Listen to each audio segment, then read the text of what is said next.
Shalom ibu-ibu yang terkasih dalam Tuhan. Kita mau mulai ibadah kita mau siapkan hati kita mau memuji dan memuliakan nama Tuhan. Kita bersyukur karena kita mempunyai Bapa yang begitu baik buat kita semuanya. Kita katakan, Bapa, Engkau sungguh baik.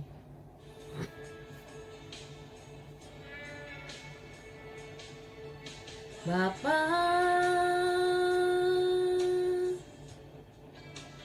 Engkau sungguh baik, kasih-Mu melimpah di hidupku.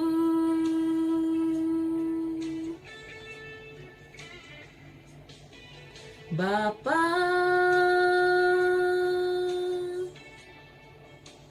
ku berterima kasih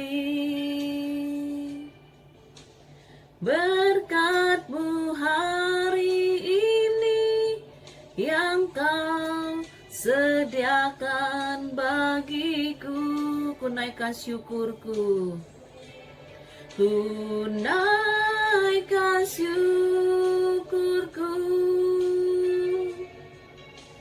buat hari yang Kau beri. Tak habis-habisnya kasih dan rahmat-Mu selalu baru, selalu baru, dan tak pernah terlambat pertolongan-Mu. Besar setia-Mu di sepanjang hidupku. Katakan, Bapa, Engkau sungguh baik.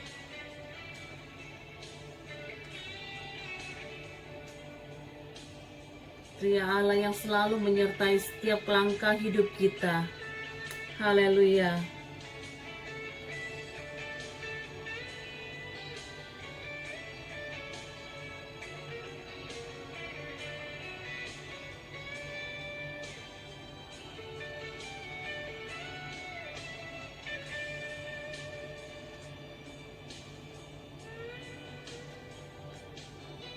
Bapa,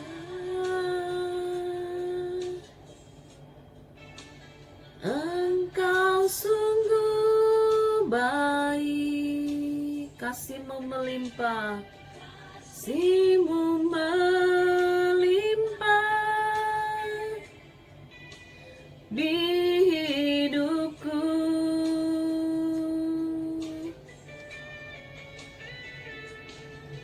Bapa, ku berterima kasih berkat-Mu hari ini yang Kau sediakan bagiku. Ku naikkan syukurku, ku naikkan syukurku buat hari yang Kau beri. Tak habis-habisnya kasih dan rahmat-Mu selalu baru, selalu baru, dan tak pernah terlambat pertolongan-Mu. Besar setia-Mu di sepanjang hidupku. Ku naikkan syukurku buat hari yang Kau beri. Tak habis-habisnya kasih dan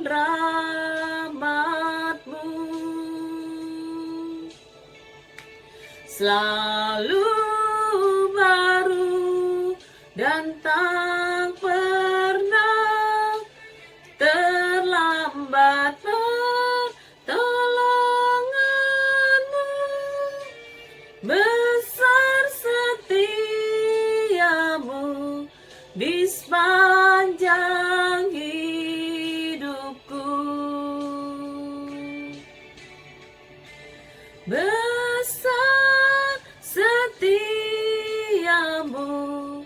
di sepanjang hidupku.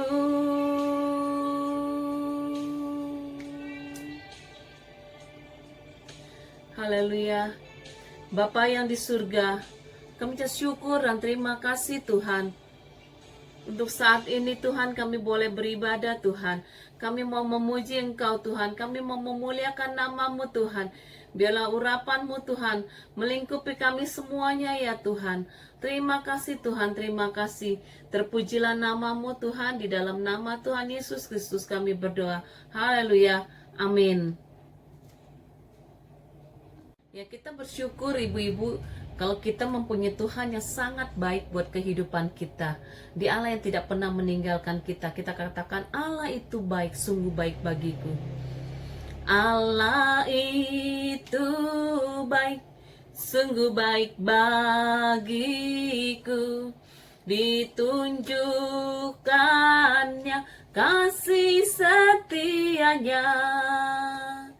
Dia menyediakan yang ku perlukan,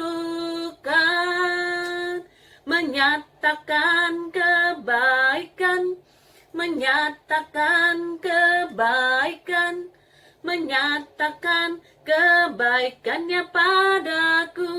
Allah itu baik, Allah itu baik, sungguh baik bagiku. Ditunjukkannya kasih setianya. Dia menyediakan yang ku perlukan, menyatakan kebaikan, menyatakan kebaikan, menyatakan kebaikannya padaku. Kasih setianya tak pernah berubah, dulu, sekarang, dan selamanya. Ajaiblah kuasa dalam namanya, Yesusku luar biasa. Katakan Allah itu baik. Allah itu baik, sungguh baik bagiku. Ditunjukkannya kasih setianya. Dia menyediakan yang ku perlukan, menyatakan kebaikan, menyatakan kebaikan, menyatakan kebaikannya padaku. Kasih setianya tak pernah berubah, dulu, sekarang, dan selamanya. Ajaiblah kuasa dalam namanya, Yesusku luar biasa. Yesusku luar biasa. Yesusku luar biasa. Haleluya, bersyukur kita mempunyai Allah yang luar biasa. Haleluya. Kita mau siapkan hati kita untuk mendengarkan kebenaran dari firman Tuhan. Kita katakan kepada Tuhan yang selalu menolong kehidupan kita. Kalau burung saja di udara Tuhan pelihara, apalagi kehidupan kita sebagai manusia.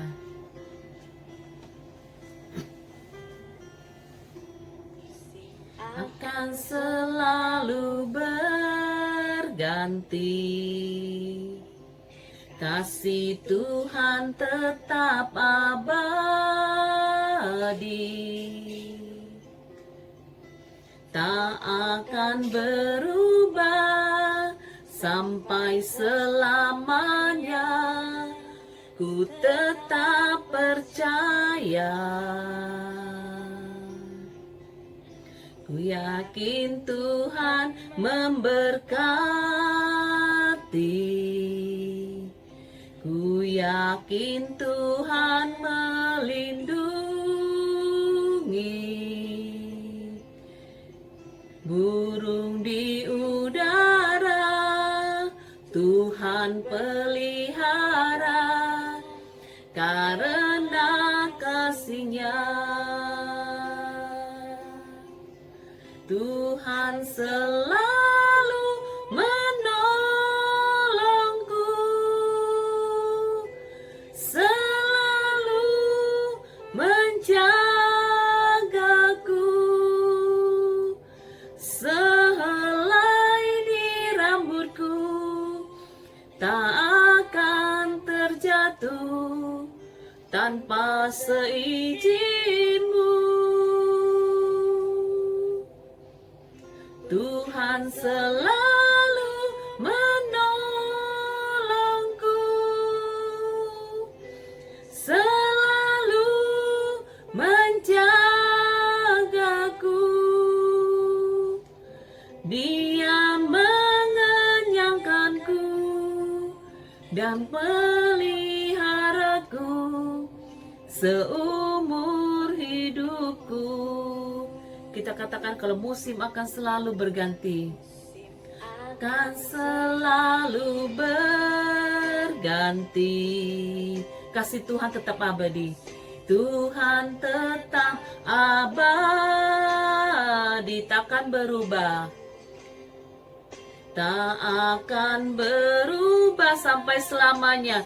Sampai selamanya ku tetap percaya, tetap percaya. Ku yakin Tuhan memberkati, yakin Tuhan memberkati, ku yakin Tuhan melindungi, ku yakin Tuhan melindungi. Burung di udara Tuhan pelihara, burung di udara Tuhan pelihara, karena kasih-Nya. Tuhan selalu menolongku, selalu menjagaku. Sehelai di rambutku tak akan terjatuh tanpa seizin-Mu. Tuhan selalu menolongku, selalu menjagaku. Dia mengenyangkanku dan peliharaku seumur hidupku. Tuhan selalu menolongku,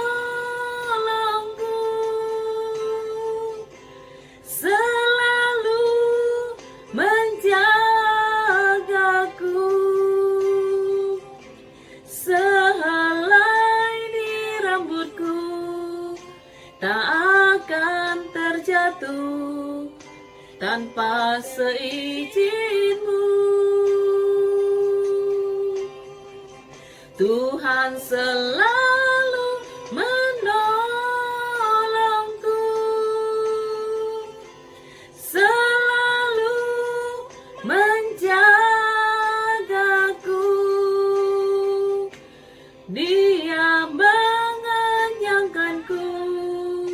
dan peliharaku seumur hidupku. Dia mengenyangkanku dan peliharaku seumur hidupku. Dia mengenyangkanku dan peliharaku seumur hidupku.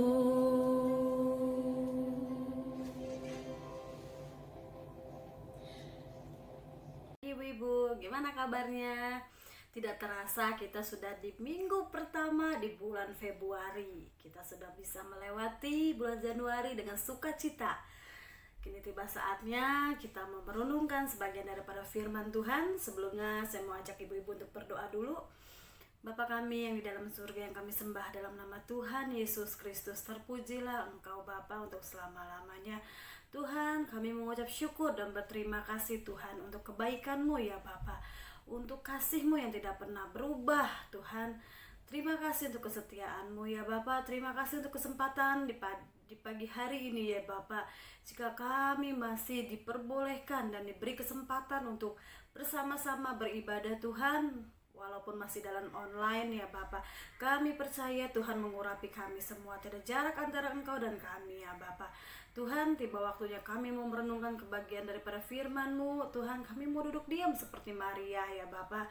Tuhan, berbicaralah kepada hamba-Mu, pakai bibir lidah hamba-Mu ini yang jauh dari kata sempurna ya Bapa, agar setiap firman-firman-Mu dapat diterima dengan tanah hati yang subur ya Bapa, sehingga benih-benih firman ini ya Bapa dapat bertumbuh, berakar dan berbuah ya Bapa. Sembunyikan hamba-Mu di balik salib-Mu, dalam nama Yesus Tuhan dan Juru Selamat kami mengucap syukur dan berdoa. Haleluya, amin.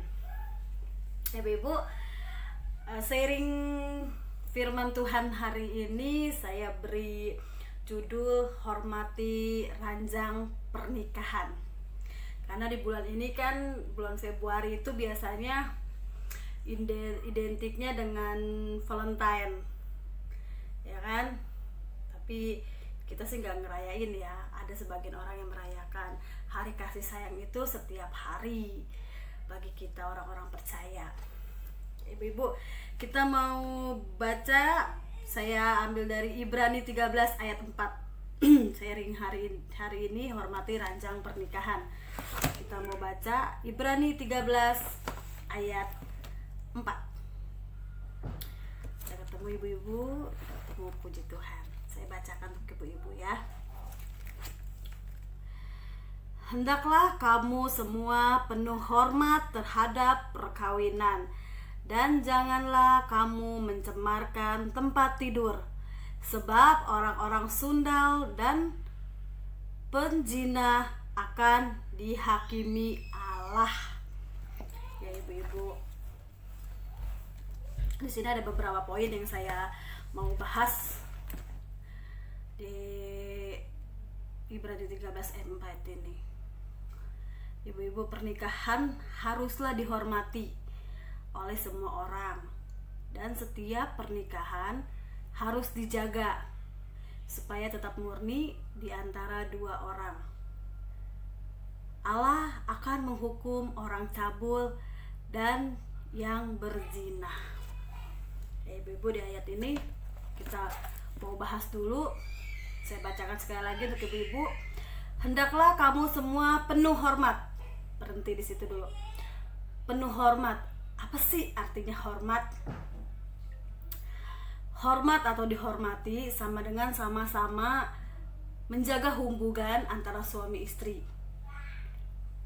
atau anak.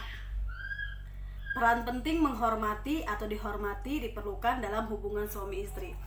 Kadang-kadang ya ibu-ibu, kita ini wanita-wanita ini kalau udah ngambek suka lupa menghormati suami gitu loh. Kadang kita kalau udah, apalagi ada maunya terus nggak bisa diturutin gitu loh, karena kita suka lupa gitu loh, kita harus menghormati suami kita, ya kan. Dan di sini Tuhan bilang harus penuh hormat gitu. Kenapa harus penuh hormat? Karena ketika kita membangun hubungan yang saling menghormati, itu bisa lebih kokoh dibanding kita saling mempercayai. Artinya kalau misalkan ya saya percaya sama suami saya, tapi nggak ada hormat, tetap aja gitu loh, hubungan itu akan terasa hambar gitu loh. Suami itu bisa bilang iya istri gue mah percaya, tapi dia mah nggak hormat, ya kan? Hormat itu artinya kayak perkataan kita, tingkah laku kita, gitu kan, atau apapun gitu.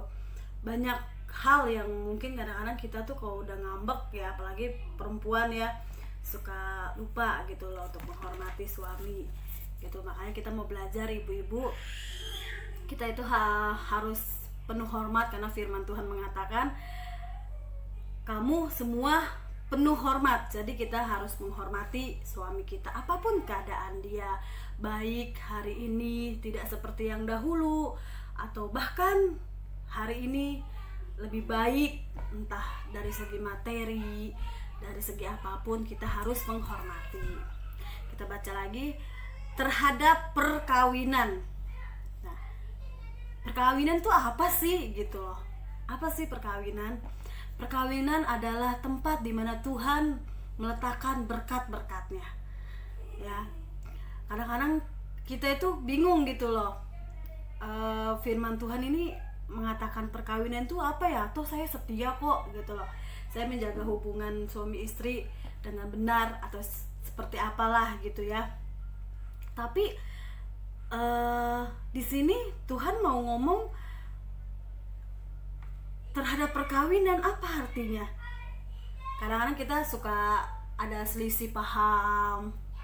Ya, namanya juga rumah tangga, dua orang yang berbeda disatukan Allah, ya kan, dalam satu rumah tangga gitu. Dan kadang-kadang kita suka nggak sepakat, nggak sepaham, tidak satu tidak satu paham gitu loh. Suaminya mau begini, istrinya mau begini, padahal pernikahannya juga sudah berpuluh-puluh tahun, tapi masih ada cekcok, masih ada kayaknya masih ada beda pendapat atau gimana gitu ya. Tuhan mau di sini bicara kepada kita ibu-ibu, termasuk kepada saya juga, karena firman Tuhan ini kan bermata dua, pedang bermata dua, karena ini pasti buat saya juga gitu loh. Kenapa Tuhan bilang begitu? Karena kan terkadang kita itu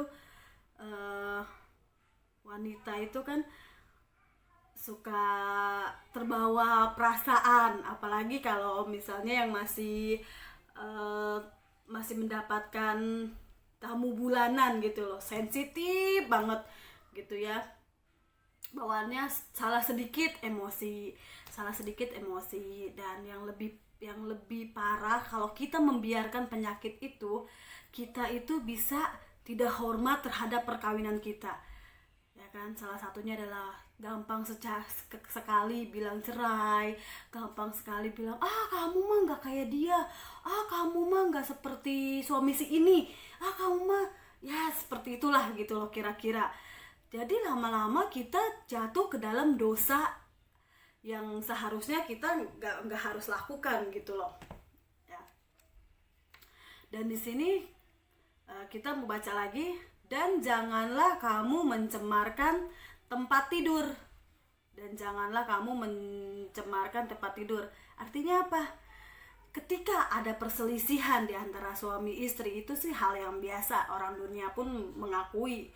Namanya suami istri, namanya rumah tangga, pasti ada selisih, pasti ada salah paham, pasti ada masalah. Kalau kata orang dunia, itulah bumbu-bumbu pernikahan gitu loh. Tapi Tuhan di sini berbicara apa? Tuhan mengatakan janganlah kamu mencemarkan tempat tidur. Artinya apa? Jika terjadi perselisihan, sebaiknya jangan dibawa sampai ke tempat tidur gitu loh. Karena Tuhan menaruh berkat pada waktu kita tertidur. Nah, Tuhan itu berbicara kepada kita bahwa suami istri itu Tuhan letakkan berkat mereka di atas pernikahan. Kesatu. Kedua, di atas tempat tidur. Dan karena firman Tuhan pun mengatakan Tuhan meletakkan berkatnya pada waktu tidur. Kita bisa baca di Mazmur 127 ayat 2. Saya bacakan untuk ibu-ibu ya. Sia-sialah kamu bangun pagi-pagi dan duduk sampai jauh malam dan makan roti yang diperoleh dengan susah payah. Sebab ia memberikannya kepada yang dicintanya pada waktu tidur. Jadi apa artinya? Kita itu kalau lagi marah cukup. Sampai firman Tuhan pun mengatakan jangan sampai matahari terbenam. Nah, yang lebih parahnya lagi jangan sampai kita bawa ke tempat tidur. Apalagi kita berselisih di tempat tidur. Gitu loh. Kenapa? Karena Tuhan itu menaruh berkatnya pada malam hari, pada kita saat kita tertidur. Gitu loh. Apalagi suami istri. Tuhan taruh berkatnya di situ. Gitu loh. Kadang kita itu kan namanya wanita, saya juga wanita ya. Karena saya juga kadang-kadang suka kesel sama suami, tapi kadang kan suami kalau pria itu nggak peka ya maunya tuh wanita seperti apa. Tapi mulai hari ini kita belajar bahwa apapun masalahnya, sebesar apapun masalahnya, seberat apapun, baiklah dibereskan pada hari itu. Ya, kalau memang tidak bisa, ya sudah lupakan. Gitu loh. Lupakan, karena bisa jadi berkat-berkat yang tersendat. Kadang-kadang saya sering banget jadi pendengar curhat-curhatan teman saya. Kenapa ya saya setelah nikah sama dia kok saya susah? Kenapa ya dia tidak seperti dulu? Kenapa ya? Kadang-kadang saya suka mereka sharing, saya suka pikir lagi dan saya uji dengan firman Tuhan. Kenapa ya Tuhan seperti itu? Karena mungkin ini setiap ada masalah dibawa ke tempat tidur sampai besok pagi, ketika Tuhan mau menaruh berkatnya pada malam hari, Tuhan lihat hati kita kotor, hati kita tidak bersih, gitu loh. Hati kita tidak bersih, tubuh kita penuh amarah, jadi berkat itu tidak mengalir. Gitu ya ibu-ibu. Saya juga masih belajar sih, apalagi saya dibanding ibu-ibu di Wanita Hana, saya paling anak kecil. Masalah pernikahan saya paling muda, saya paling seumur jagung. Tapi saya bersyukur ada Tuhan dan firman-Nya yang menguatkan saya, yang mendewasakan saya. Bukan berarti saya bilang ibu-ibu di sini sudah tua tapi tidak dewasa, tidak. Mungkin saya bisa belajar dari ibu-ibu yang di Wanita Hana ini, dan saya dituntun firman Tuhan. Maka dari itu saya bisa lebih, oh iya ya, ternyata saya bersyukur gitu loh, Tuhan campur tangan luar biasa dahsyat di dalam pernikahan saya. Kita sambung lagi ibu-ibu.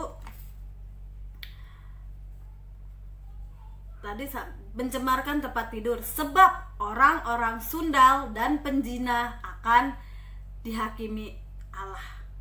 Orang-orang sundal dan penjina. Sundal dan penjina itu apa?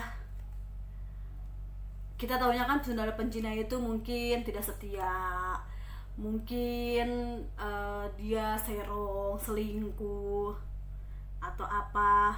Tetapi setelah saya renungkan firman ini gitu ya, penjina itu dan sundal itu bisa diartikan dengan dusta, karena semua kejahatan itu berasal dari dusta. Kita bohong sekali, besok-besok kita pasti akan bohong lagi. Nggak ketahuan nih bohong sekali, pasti itu kita akan kayak gitu lagi. Itu bisa diartikan dengan sundal dan penjina. Apa itu sundal dan penjina? Kadang kita itu suka berdusta. Artinya apa? Ketika pasangan kita mulai berubah, atau mulai mungkin karena faktor pekerjaan, capek apa, kadang kita itu termasuk saya suka mikir, kok suami saya berubah ya. Dulu waktu mau nikah sama saya dia nggak kayak gini, waktu dulu nggak begini, waktu ini. Kita tuh seakan-akan berdusta loh ibu-ibu. Dulu inget nggak waktu kamu mau menikah sama dia karena apa? Aku mau terima kamu apa adanya, kamu juga terima aku apa adanya. Terus giliran ditimpa masalah sedikit, kita tuh berdusta. duh nyesel nikah sama dia, tahu gitu mau saya nggak nikah sama kamu, saya nikah aja sama orang lain, begini begitu, mulai membandingkan, mulai mengeluh menggerutu, mulai bersungut-sungut. Ya ibu-ibu ya, kita mau belajar mulai hari ini, kita nggak mau ngucapin hal-hal itu lagi, karena firman Tuhan mengatakan semuanya itu akan dihukum Allah gitu loh. Saya itu kadang-kadang kalau lagi marah sama suami saya selalu dengan hati yang penuh dengan kekuatan ya, saya selalu bilang sama Tuhan, Tuhan terima kasih Tuhan untuk suami yang Tuhan berikan kepada saya mengasihi dia karena saya mengasihi Tuhan. Saya selalu bilang seperti itu gitu loh. Saya nggak pernah bilang enak ya suaminya dia begini, enak ya enggak. Saya selalu bilang sama Tuhan, terima kasih Tuhan, saya bersyukur punya suami seperti ini. Nggak ada orang sempurna, nggak ada orang sempurna, tapi saya bersyukur Tuhan berikan saya sosok laki-laki yang bertanggung jawab, yang benar mati-matian untuk keluarganya, yang mungkin bisa dibilang untuk diri dia sendiri dia nggak pikirin, tapi dia pikirin untuk keluarga. Saya bersyukur walaupun kadang-kadang ada sifat nyebelin, namanya manusia ya, ada aja lah gitu. Tapi saya selalu berusaha untuk untuk bicara sama Tuhan, thank you, terima kasih Tuhan untuk suami yang telah Tuhan berikan kepadaku. Daripada kita menggerutu, kita bilang begini begitu gitu loh, ya kan. Jadi kita itu belajar untuk mengucapkan terima kasih kepada Tuhan apapun yang terjadi. Saya percaya apapun yang terjadi Tuhan itu campur tangan dalam segala hal yang mendatangkan kebaikan. Apapun yang Tuhan izinkan terjadi itu baik gitu loh, itu baik. Kadang-kadang kita suka ngomong asal-asal ya kalau lagi emosi gitu ya, pokoknya semua yang gak seharusnya kita omongin tuh bisa keluar loh ibu-ibu. Kalau lagi kesal sama suami ya apapun bisa keluar, tapi kita lupa loh. Coba kita baca di Kolose 3 ayat 18. Saya bacakan. Hai istri-istri, tunduklah kepada suamimu sebagaimana seharusnya di dalam Tuhan. Ayat ini selalu ada di kepala saya ketika saya sama suami saya itu debat, marahan atau apapun gitu loh. Saya selalu ingatkan di pikiran saya, di hati saya seperti Musa bilang, taruhlah kalung kanan di lehermu. Ayat ini selalu ada ketika kita lagi berseteru atau kita lagi salah paham. Dan ujungnya, nah itu saya bisa bilang, terima kasih Tuhan, terima kasih untuk suami yang Tuhan berikan kepada saya mengasihi dia karena saya mengasihi Tuhan. Saya memandang Tuhan, saya menjalani rumah tangga ini nggak gampang ibu-ibu. Saya salut sama ibu-ibu yang sudah berpuluh-puluh tahun gitu loh. Saya baru beberapa tahun aja rasanya berat Tuhan, berat sekali gitu loh. Karena kenapa berat? Karena saya mencoba menahan kata-kata yang tidak seharusnya saya katakan gitu loh. Jadi firman ini yang membatasi saya ketika saya mau marah yang enggak ya. Saya ingat firman ini dan saya berbicara sama Tuhan, terima kasih. Tuhan terima kasih. Memang kan kadang manusia itu kan berubah. Ada berubahnya lah, faktor dari mungkin ekonomi, mungkin pekerjaan yang penat atau apapun. Tapi kita sebagai perempuan-perempuan yang sudah diciptakan oleh Tuhan untuk menjadi penguat suami, kita harus bijaksana. Apapun yang kita butuhkan, di Alkitab itu ada semua. Jadi apalagi zaman COVID begini, ke gereja nggak pernah, ya kan? Online juga paling kan nggak seperti kayak ke gereja. Makanya kita harus benar-benar di akhir-akhir seperti ini tuh kita harus benar-benar melekat sama Tuhan. Kalau enggak, hancur. Teman saya banyak sekali di masa COVID ini beberapa orang yang cerai karena ekonomi, karena ya kerjaan atau apa gitu loh. Kita itu beruntung masih diberikan Tuhan itu teman-teman yang bisa menguatkan kita. Jangan pernah kita mau menerima nasihat-nasihat dari orang fasik. Ya ibu-ibu, di ayat terakhir saya mau bacakan buat ibu-ibu. Ketika kita dapat menerima, bukan mencari, maka kita dapat bahagia menjalani pernikahan kudus. Pernikahan yang sehat itu adalah pernikahan yang kudus. Pernikahan yang dikuduskan oleh Tuhan, maka Tuhan akan menaruh setiap berkat-berkatnya di dalam pernikahan kita. Apa sih arti pernikahan kudus itu? Pernikahan yang dibangun oleh dua orang, bukan satu orang. Oleh dua orang yang sama-sama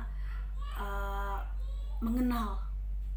Artinya gini loh, kadang saya bukannya menghakimi, tapi ini menurut pandangan pribadi saya, menurut saya ada orang yang berpuluh-puluh tahun, bahkan mungkin setengah umurnya menikah dengan pasangannya tapi tidak mengenal pasangannya.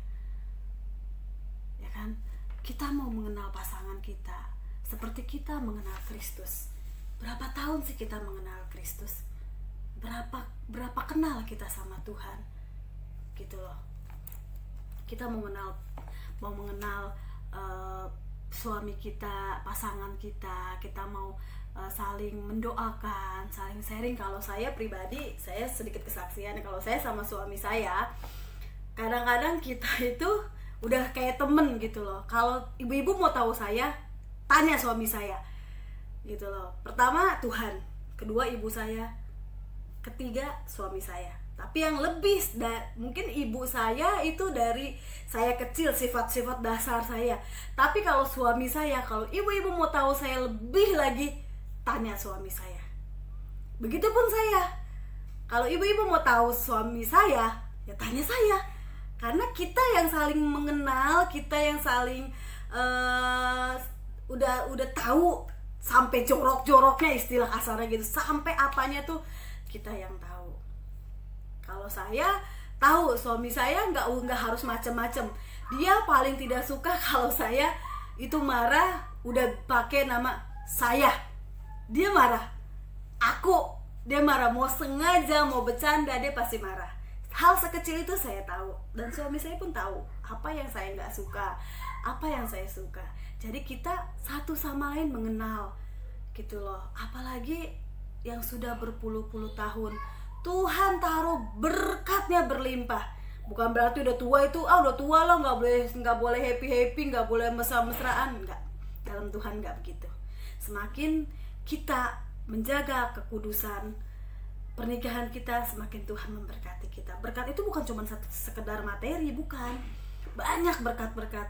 Kita bisa menjadi saluran berkat, kita bisa menjadi contoh, kita bisa menjadi banyak lah. Orang-orang lihat hidup kita, pernikahan kita itu, orang-orang bisa termotivasi, banyak sekali gitu loh ibu-ibu. Dan ibu-ibu, saya mau bacakan satu ayat, dua ayat lagi. Habis ini kita selesai. Di Rut 3 ayat 12 dan 13. Tadi saya bilang ketika kita dapat menerima bukan mencari, maka kita dapat berbahagia menjalani pernikahan kudus. Rut 3 ayat 12 dan 13. Ayat 12. Maka sekarang memang aku seorang kaum yang wajib menebus, tetapi walaupun demikian masih ada seorang penebus yang lebih dekat daripadaku. Tinggallah di sini malam ini dan besok pagi. Jika ia mau menebus engkau, biarlah ia menebus. Tetapi jika ia tidak suka menebus engkau, demi Tuhan yang hidup, berbaringlah saja, tidur sampai pagi. Kita tahu cerita Rut sama Boas ini, bahwa Boas itu tidak menyentuh Rut ketika Rut tidur di sampingnya. Apa sih dari ayat ini? Rut menerima Boas apa adanya. Rut menerima, tidak mencari. Ketika kita mau menerima pasangan kita, kekurangan pasangan kita, maka kita akan bahagia. Bukan mencari. Kalau mencari kita nggak akan pernah dapat, ibu-ibu. Tapi ketika kita mau menerima kekurangan suami kita menjadi kelebihan kita, begitupun suami, kekurangan saya menjadi kelebihan kamu, maka kita akan bahagia.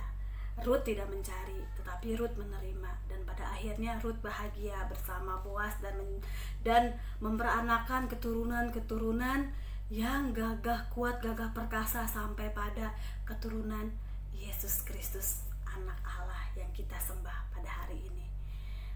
Ya, firman Tuhan tidak saya panjangkan. Saya berharap firman ini dapat meneguhkan kita ibu-ibu di dalam menghadapi cobaan-cobaan pernikahan. Walaupun saya masih muda banget, saya juga masih banyak sekali belajar, tapi saya percaya Tuhan tidak akan meninggalkan anak-anaknya yang selalu mencari wajahnya. Terima kasih ibu-ibu. Tuhan Yesus memberkati.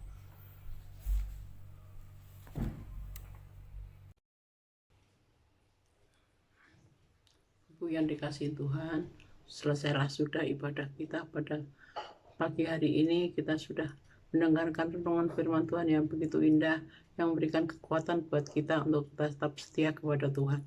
Terpujilah akan nama Tuhan yang begitu baik buat kita. Kita mau bersyukur kepada Tuhan untuk kebaikan Tuhan. Bapa dalam surga, syukur dan terima kasih kami naikkan kepada Engkau Tuhan. Maha besar kasih dan kemurahan buat kami semua. Bapa, terima kasih Engkau tetap melawat kami, tetap menyertai sepanjang hidup kami. Tuhan, apapun yang kami hadapi, penyertaan-Mu sungguh luar biasa buat kami.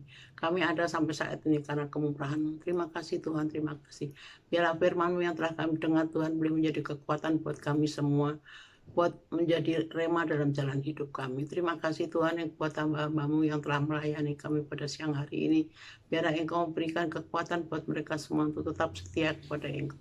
Juga buat jemaat-Mu yang telah hadir Tuhan, Engkau tetap memberikan kesetiaan mereka untuk senantiasa mencari hadirat-Mu.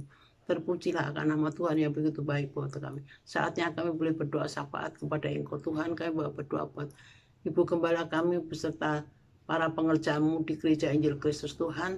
Di masa-masa yang sangat sulit ini mereka boleh tetap setia kepada-Mu. Terutama buat Ibu Gembala kami, berikan beliau kesehatan Tuhan dalam iring kepada-Mu. Berikan dia senantiasa hikmat marifat-Mu sehingga dalam menjalankan tugasnya sebagai Ibu Gembala biarlah tetap kuat di dalam Tuhan. Terima kasih Tuhan. Kami berdoa juga buat Bapak penasihat Tuhan beserta keluarga. Tuhan berkati Tuhan, Engkau mau tolong. Kami percaya Tuhan berikan mereka kesabaran dalam menghadapi pandemi sampai saat ini Tuhan. Kami percaya jika Engkau tetap menyertai kami semua. Juga buat Bapak Pendeta Muda, Saudara Kristanto, Tuhan berkati Tuhan, anak dan cucunya, berkati pelayanannya Tuhan supaya dia tetap setia dan sabar Tuhan dalam menghadapi hidup ini. Jikalau mereka dalam keadaan sakit Tuhan, Engkau mau jamah, Engkau berikan kesembuhan sehingga tidak ada halangan untuk melayani Engkau Tuhan. Terima kasih juga, terima kasih Tuhan buat Bapak Irwan sebagai pendeta muda. Tuhan campur tangan, Engkau berkati suami istri ini Tuhan dalam melayani Engkau beserta anaknya, keluarganya. Kami percaya Tuhan berkati mereka supaya mereka setia kepada Tuhan. Apapun yang mereka hadapi, kami percaya kekuatan Tuhan berikan buat mereka. Terima kasih Tuhan, terima kasih. Bapak, kami berdoa buat bangsa dan negara kami. Tuhan, di masa pandemik sampai saat ini masih ada. Terima kasih Tuhan jika Engkau tetap berikan damai, perdamaian, sukacita, damai sejahtera. Engkau memimpin Bapak Presiden kami beserta wakilnya Tuhan di dalam memegang tampuk pimpinan negara ini Tuhan, sehingga beliau tetap kuat di dalam Engkau. Berikan kesehatannya Tuhan supaya dia tetap setia Tuhan dan takut kepadamu Tuhan di dalam ibadah menurut agama mereka. Biar Tuhan campur tangan dan kami sebagai anakmu, kami berdoa buat beliau supaya beliau berikan tetap kesehatan, berikan beliau hikmat dan takut kepada Tuhan supaya dalam menjalankan tugasnya sebagai pemimpin negara ini Tuhan, membawa negara dan bangsa ini menuju kesejahteraan. Terima kasih Bapak, terima kasih. Terpujilah akan nama Tuhan yang begitu baik dan luar biasa. Buat anak-anakmu Tuhan yang mungkin mereka dalam keadaan sakit, yang kami ingat suami daripada Mira Tuhan campur tangan. Jika saat ini mereka mungkin masih kurang sempurna kesehatannya, Tuhan berikan kesehatan yang sempurna. Kami percaya Tuhan kesetiaan Mira, Tuhan campur tangan. Biarlah dia dan suami yang untuk dekat dan setia kepadamu dan berdoa kepadamu, mohon ampun daripadamu. Karena kami tahu Tuhan, kesembuhan itu adalah milikmu. Engkau yang sanggup memberikan kesembuhan buat anak-anakmu yang setia kepadamu. Bapa di surga, segala puji dan syukur kami naikkan kepada Tuhan. Saatnya kami boleh menerima berkat-Mu Tuhan lewat Ibu Gembala kami. Kami percaya Tuhan, berkat-Mu, damai sejahtera-Mu akan kami terima sehingga jalan hidup kami boleh tetap setia kepada Tuhan. Di dalam nama Yesus kami boleh mengucap syukur dan terima kasih. Haleluya. Saudara yang dikasihi Tuhan, kita mau angkat kedua tangan kita untuk menerima berkat dari Ibu Gembala kita. Tuhan terima kasih, dan kami percaya Tuhan lewat Ibu Gembala kami berkat yang dari Tuhan akan tercurah buat kami kita semua. Dalam nama Yesus kami bersyukur dan terima kasih. Haleluya. Amin.